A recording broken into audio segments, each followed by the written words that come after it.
Friday's financial fitness.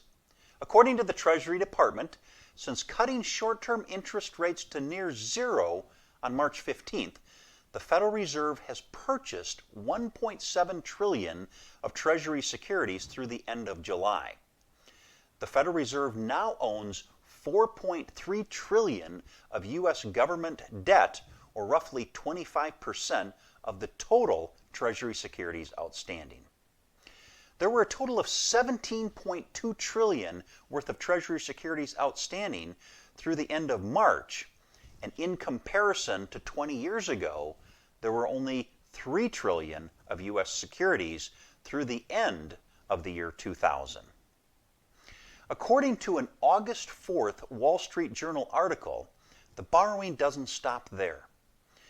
Congress has authorized roughly $3.6 trillion in new spending since March to help mitigate the effects of the coronavirus.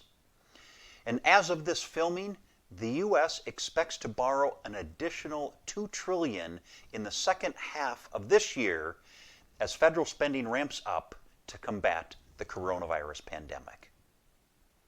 Year to date, our national debt has increased $3.3 trillion through the end of July for a total of $26.5 trillion. Prior to this year, the biggest calendar year deficit was $1.7 trillion increase that occurred in the year 2010 as a result of the 2008 financial crisis. As we all continue to face many uncertainties during this pandemic, no one seems to disagree about the massive amount of debt the government has taken on to restore our economy.